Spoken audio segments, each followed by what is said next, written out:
What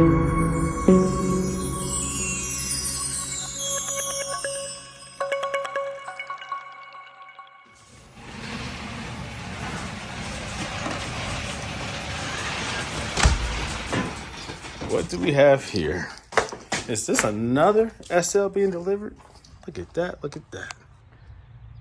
Yes, it is.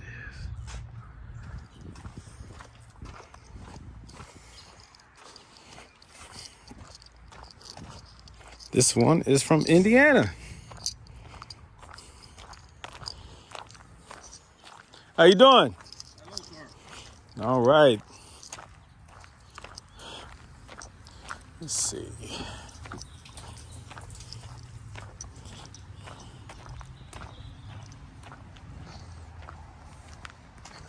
All righty. Scrapes, bruises, bumps. Good deal. Good deal. Good deal. All right.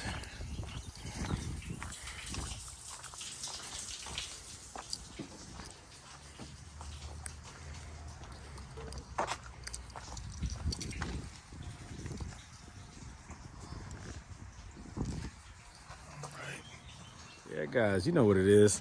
Another Mercedes SL being delivered to do the adjustable coilovers. This one here came from Indiana. It's located here now in Ohio. And we are about to get busy. Business doesn't stop, guys. Doesn't stop. I have here a SL that just came from South Carolina in the garage. Let me see. It's silver, an SL500. Let's see. I got Mercedes all up and down the street, don't I? Okay. This one right here.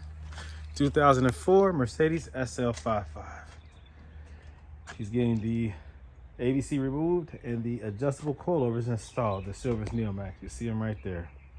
But guess what? I have another car getting delivered. This one from Indiana. A SL500 is being unloaded right now as we speak. And it too will have the ABC removed in favor of the silver's Neomax adjustable coilovers. I'm telling you guys, this is the move. This is the move.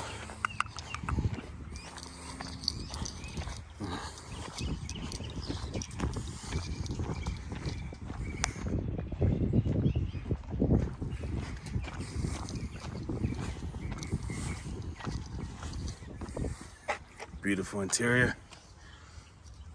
I love it. I love it. I love it. Wow. It has the displayed headliner. Alcantara headliner. They usually only put that on the SL500 and the SL600 and 65. What year is this? Okay, it's 05. So that's an option that doesn't come normally on the SL500s. Wow, impressive. I like this. It even has it right here. Yeah, you don't see that. Very nice, very nice, very nice. Beautiful.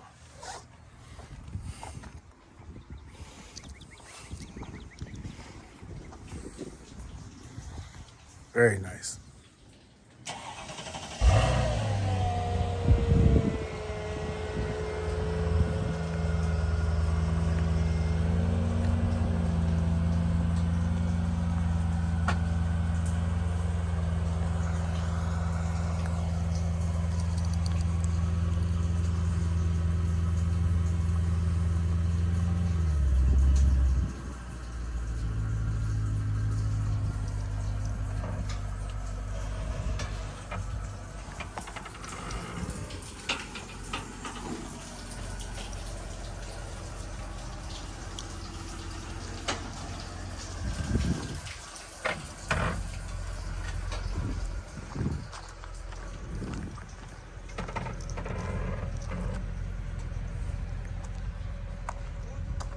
Yeah, you're good.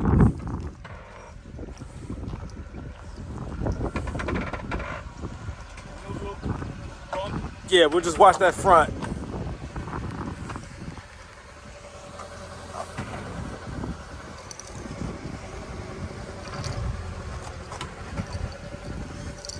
You're good.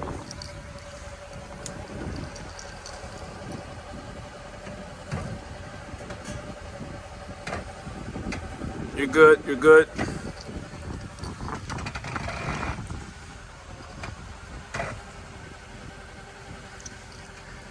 Keep good. You're good. Keep going. Keep going. Perfect. Yep, take her off. You're clear all the way.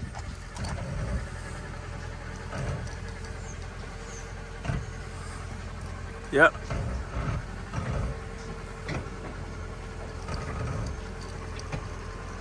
You're clear. I like that. See how he's taking his time? I like that. Yep. Perfect. Perfect. You're off. Come on back slow.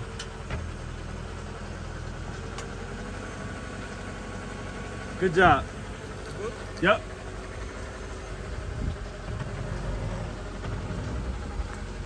Just keep coming back to clear it. You are perfect, bro. Well done. Well done. Precision. Well, you take it up there. Or I'll drive it up. I'll drive it up there. I got it from here.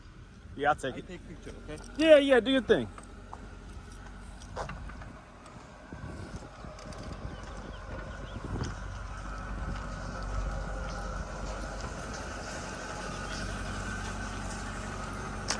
I'll send this to the customer also so that he knows you didn't scrape it. You did a good job, man. Perfect. Okay, so already I have the pump removed and the new power steering pump installed.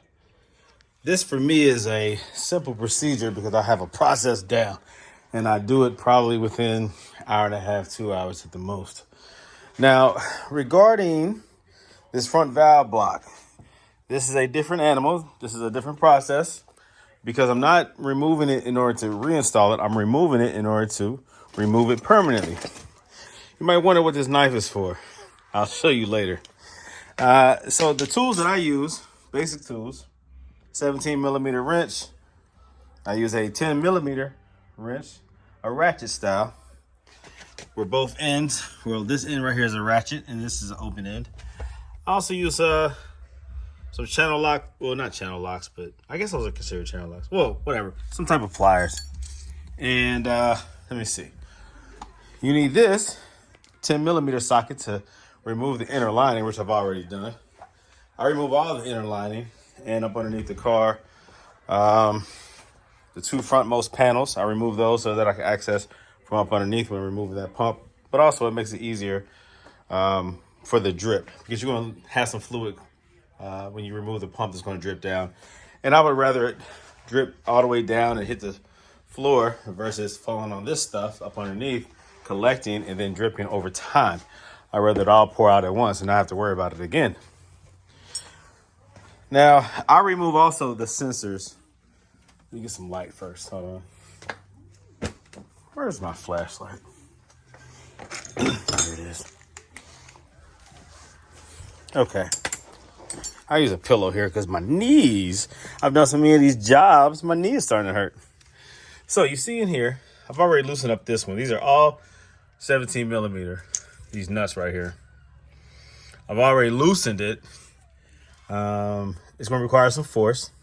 All right. They are under pressure. A few of these, when you open them up, they will hiss out and shoot out pressurized fluid. So watch your eyes. So what I do is I remove this one first, then I remove this one. Then let me see. I break this one loose right here. All right.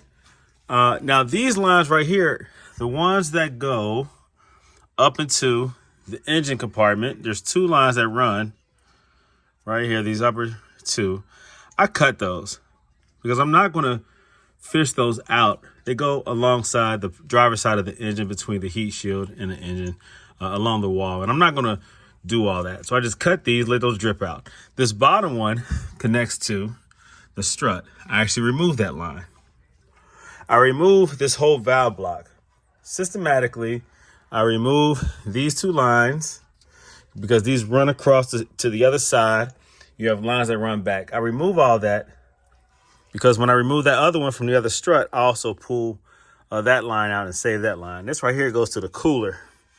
If you see here, those two lines right there together go to that cooler, right? I remove all that. I save those lines. The lines, like I said, that run all the way across to the other passenger side front strut, I save those too. So why do I have that knife? Because with a 10 millimeter, I have access to this screw right there. And then also there is another screw that I remove that is on one of these rubber bushings. I think this one right here. I removed this one. You might have to secure it from the top. Sometimes it free spins. I wound up using that knife on this one. There's a rubber bushing in the back that will finally hold this up. It's hard to get that 10 millimeter open wrench back on it. So I actually just use that knife to cut the rubber in half. I just saw it in half and then the whole thing drops. I'll show you. Let me remove some of these lines first. Okay, so also I forgot to mention that you have to cut these lines too. These plugs go to each of these. These are called, I don't even know. I can't remember. But they're like solenoids or something like that. That's on the valve blocks. I can't remember the specific name. I call them solenoids. Anyways, the wire harness that feeds these two, and then there's two more, a total of 4. I cut those. So be careful not to cut the wrong thing because each model is a little different. Each model has a couple of extra things specific to each model. So this one, I don't even know what this line is, but I'm not going to cut that. Some sensor. It's probably the front, maybe the distance sensors, maybe front bumper. You have front and rear sensors in the bumper, so maybe that's related to that. But it runs along the same wire harness, so you got to be careful. But make sure you cut the right ones. The ABC is not being saved, so there's no reason to save these wires. So I cut them with wire cutters, boom. And like I said, there's 2 more that run along the other side, so I cut those 2. I already removed the screw right here. It's actually a nut that allows this to drop down. There's still one more that's holding it in place. Okay, let me see, there's 2 more. So you have the one right here, right? It's a 10 millimeter nut right there. You have one on the back side back there. So I use a 10 millimeter ratchet wrench to get those removed. Now that back side one back there is the hardest one to access, and so that's when I use this. And I actually just cut the rubber, and that's how I get it to drop. You see, I could probably do this one too. I can't remember. You see that rubber right there? That's rubber. That's how I separate the rear. Now that one, I don't know if that bolt runs all the way through, but that one back there, the bolt does not run all the way through. So you're able to just cut it with rubber and it falls. So I'll probably remove this one with a wrench, and then the back one, use the knife. Whoops. All right, so do you see that now? This one came off no problem. And the only one remaining is this one right here. So I just take the knife, you see that thing right there? I take the knife, cut that, and it falls. I still have to cut these lines though, because then these lines will be the only thing keeping it up. So I cut these lines first, and then I'll take that knife, cut back in there, and then it'll drop. So again, I remove all these lines that are necessary to remove. These that run here, those top 2, the ones that run across there to the cooler, and the ones that run across there to the passenger side front strut. And then I did remove this right here, so remove that from it as well. You have to remove that because that goes along up top here. So remove that line and cut these connections, these wires, and then if you can put a 10 millimeter wrench back here and remove that, do that. But it's far back there, and it's you just have these type of, you just have things that are in the way. For me, it's easier to just cut it. with the knife, and it just drops. All right, so do that, you can get this valve block out, no problem. And just like that, it's removed. As soon as I cut those lines, these lines right here, oh, it's dripping, and cut it with this knife, it's good to go. All right, so I cut it right there, and it dropped right down, no problem. Ooh, a little drippy drip. Now catch it, it is heavy. I usually have this right here, this drain pan up underneath it, but I've also let that drop before without catching it, and it hits this pan full of fluid, hydraulic fluid, and it splashes up all over the place. So it makes a mess. So try to catch as much of that fluid as you can. I mean, I should be catching that line right here instead of recording, but okay, anyway. So also, finish removing. You can either tie these lines up, like tie them up to here, or you can just cut them. I like to cut them. Just make them as short as possible. I don't want this stuff tied off. I don't want it rattling around. I don't want it dripping any more than it has to. There's always gonna be fluid in this loop right here. So how about I just cut it right here and let that drain. Now these lines right here, I remove all that stuff from up underneath from the front. There's a couple brackets, and then of course on the other side. So finish removing that. Now back here, I remove these. This accumulator or pulsation dampener, I removed that. There's two hard lines that run to that, so remove that. And then there's another high pressure line back there, 19 millimeter. Remove that. These are 17 millimeter. All right. Let me see. Cut that plug. You no longer need that. Now these two lines, these two black lines, they actually run up underneath to a three-way joint. You have to get up underneath there, of course, with 17 millimeter wrenches and break those loose, and those come out. Those are shorter lines. These black lines are shorter lines, and they connect to the two lines that run along the engine, and also the two lines that run all the way to the back of the car. All right, so take your time and remove those two. You got to do it from up underneath. Okay, so also up under here, you have to disconnect some of those lines, and to get access to them, you have to make sure the underside, the panel, is removed. You see these four lines that run to the back. Here goes that connection I was referring to. It's a three-way connection. Two lines that run along the engine compartment, they come down to this block, which is a three-way. Two of these lines connect to those blocks that run straight back. Disconnect that. You'll disconnect it here in the front, and then in the back, when you remove that valve block, then that line can be dropped. You have these brackets right here that support the lines. It's actually a Phillips head right here. These are Phillips heads, these plastic parts. They're like a nut, sort of, a round nut that secures this metal bracket. It supports these lines. Let's see. And then you also have, before you get to that point, 10 millimeter plastic nuts to drop the whole panel, and then you get access to these, and then you remove those. So 17 millimeters to remove these lines from these blocks. The other ends that are already open are the two lines that run up inside here to what was once here. And I'll show you what those lines look like.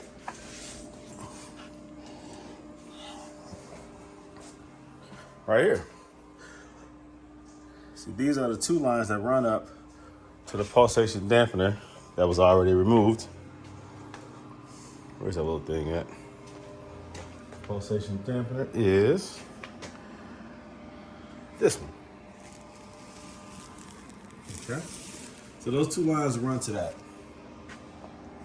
Now, once you remove those two lines, once you disconnect the long lines from the three-way block, then you come back here and start this process. Removal of this is easy. There is a 10 millimeter screw that you connect right here. That right there, you loosen that on the back side, allows this whole thing to slide out. You start disconnecting only the necessary lines that prevent it from coming out. which are the two lines that run up underneath to the back. And also you'll have two lines that run up inside the wheel well over to the other side, the passenger side. You cut those two lines. And I think there's one more line that you have to break loose in order to get this removed totally. And it's a little awkward to get that line. But again, these are 17 millimeter nuts. Take your time. This power line right here, these wires right here, I cut that. That's what feeds the solenoid on the valve block. You can cut that. Of course, you gotta cut the zip tie first. Cut that. Slide this whole thing out after you loosen that 10 millimeter nut. Slide the whole thing out because it just sits right there on this sliding base right there. It slides in, it slides out once you loosen up that nut on the back side. All right, so go ahead and do that, and then disconnect those lines and drop those two lines from up underneath and remove the valve block. All right, make sure you have the tools that you need: 10 millimeter wrench, open wrench, wire cutters, 17 millimeter open wrench, and I think that's it. Shoot. So you will have a lot of drippage from the two lines that you're going to cut that run to the other side, but that's just what it is. The lines that I cut, they just have to drip out. You will have initial dripping for the first few days, and then it goes away. All right. Okay. The SL500 is done. Another conversion complete. Silver's Neomax adjustable coilovers are now installed on this SL500 coming from Indiana. That came from Indiana, shall I say. And I'm very happy with the results, of course. I've done this so many times, it's nothing for me. The customer, I know that he'll be happy. So now I'm about to pull this out. I gotta move this out the way, move that out the way. And let's just see what we got. Another coilover job complete. Look at this bad boy. Pretty, ain't it? Come on, y'all. Y'all know what I do. Take these SLs from being issues, having non-functional ABC suspensions, and I put the Silver's Neomax adjustable coilover suspensions on there. And so now they have a reliable vehicle. This Mercedes technology is outdated, and unfortunately it fails often. These cars last longer than the suspension does. And so when it fails, it becomes an issue, it becomes a problem, an expensive problem for most SL owners. I offer the solution, guys. Come see me, Brandon Green at Goldelementautoworks. I'll get you taken care of. I'll put that very nice Silver's Neomax adjustable coilover suspension in there, and you'll be riding smooth without issues.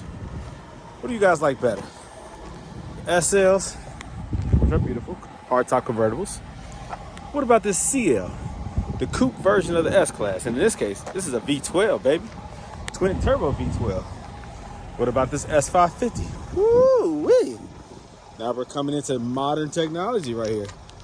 Beautiful twin turbo V8. What you guys think about this one, huh? We have options here. What do you like? What do you like? All right, so this is what you get when you first start your car up is the ABC. You hit this button right here, boom. And then the white light goes away. That's simple.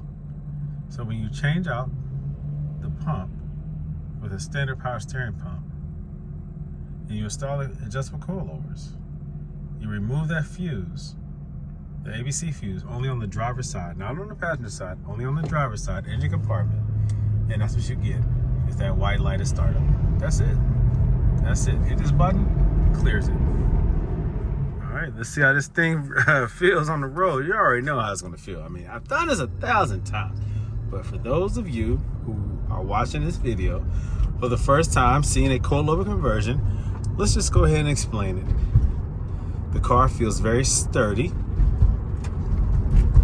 The bumps and imperfections in the road, they do not reciprocate inside the vehicle as you would expect with a coilover. Why? Because of the dampening settings and the proper spring rating. The car really feels good and well planted. If you look at my previous videos, I take it around this circle pretty often because the road is real bumpy. So you get a good feel on how this car feels with coilovers. You feel the road with ABC, so don't lie to yourself and say with ABC you don't even like feel the road. Yeah, you do. You do. You feel the imperfections in the road. But it doesn't rattle the car unnecessarily. It doesn't shake up the car or make the car feel unstable. That's with ABC. Well, let me tell you, with coilovers, it still feels good. Never do you feel like the car is unstable. Never do you feel like the car is on Honda-like suspension, as a lot of people try to compare coilovers to. Just because these rice burners and these Mazdas and these other types of import vehicles, Japanese vehicles, Korean vehicles, because these ones use coilovers, does not mean that putting coilovers on a Mercedes is, in effect, turning a Mercedes into a Honda. That's foolish rationale. Doesn't make sense. It's not true. Reality is, these cars feel fantastic on coilovers, and that's why so many people are doing it. By the way, if you didn't need alignment before the coilover installation, you will not need alignment after the coilover installation. Alignment is only relative if your vehicle already needed it. I recommend getting alignment before the coilover installation. Why do I say that? If you need alignment, get it beforehand, because there are some companies, such as tire discounters, who will charge you more for alignment with coilovers versus with the original ABC suspension. Why do they do that? I don't know. Maybe it's liability. Maybe they tell themselves that because it's not the original suspension, that they don't want to be held liable if something is not right. They go by factory spec, different reasons. But at the end of the day, because I do the height similar, if not identical, to ABC at its lowest setting, you do not need alignment, because the car is not squatting aggressively. It's not higher than factory, and so you will not have a different geometry, I guess, when it comes to suspension handling, when it comes to caster, camber, toe in, toe out. None of those things will be affected by the installation of these coilovers. So if your stuff is out of whack, it's out of whack. It needs to be done anyways. Do that before the coilover installation, just to save you a couple dollars. I think the price difference is anywhere between $50 to $100, depending on what tire discounters you go to.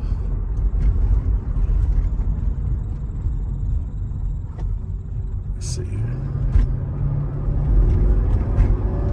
Yeah, now this is a low mileage SL500, and the response on this car is phenomenal. So the car still feels great. Coilovers doesn't change that.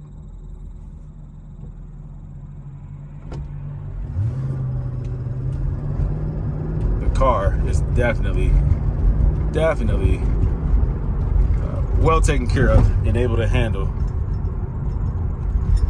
hundreds and hundreds of miles, hundreds and hundreds of thousands of miles that I'm sure this owner will add to the vehicle over the years. These cars are built to last. These SLs, man, proven transmission and engine. I mean, these things are built to last.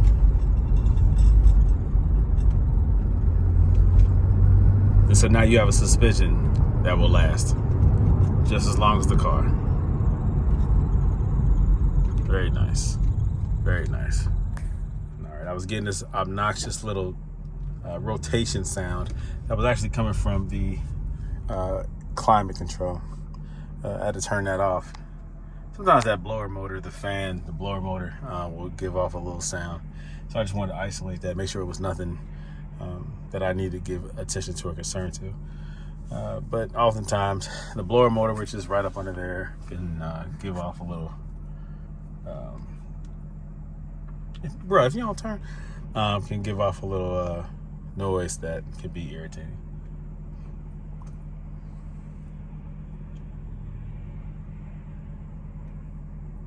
That's common on these Mercedes of these years. I've had to replace blower motors before, no biggie.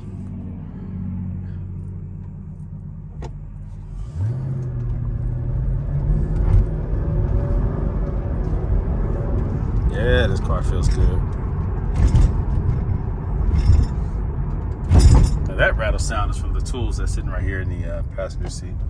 This comes with all the Silver's Neomax kits. It comes with 2 tools, enables you to tighten it up. Comes with a decal. Comes with an explanation of what you purchase. It's not instruction manuals. These coilovers do not come with instruction manuals. They are. It's always recommended that a professional installs them. All right. Let me see. Go and park it. I'll take it for another ride here soon.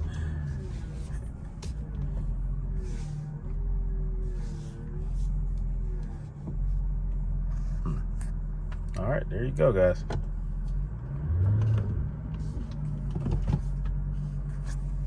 All right, so we're back to driving it again, giving it a little bit more road time, and I'm happy.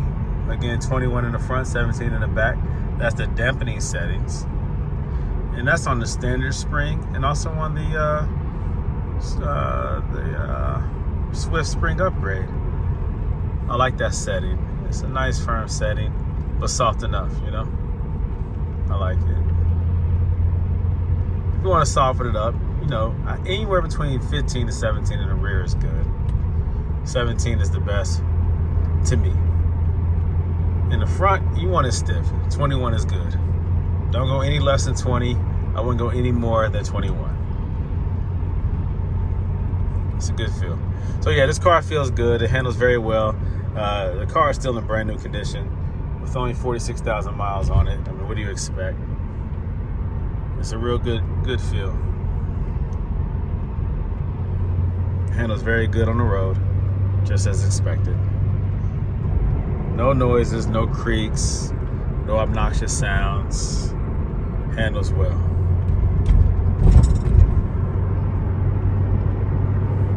Yep, as expected.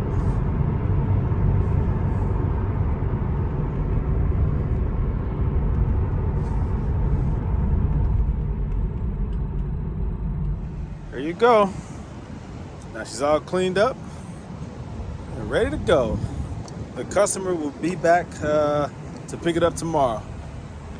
So the car is ready. It's pretty. It doesn't get much prettier than this. This is black, beautiful black. Beautiful, beautiful, beautiful, beautiful, beautiful black SL500. Looks as good as it did off the showroom floor, minus the ABC issues.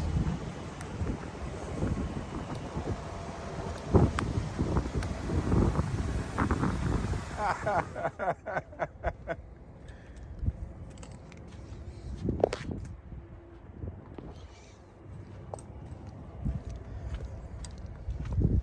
long have you been a firefighter?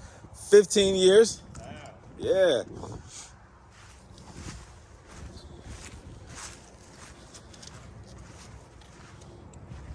Had a good buddy test me a few years ago. There was a fire. He was lunch. Morning. All right, so she is done, and she is heading back home to its owner in Indiana.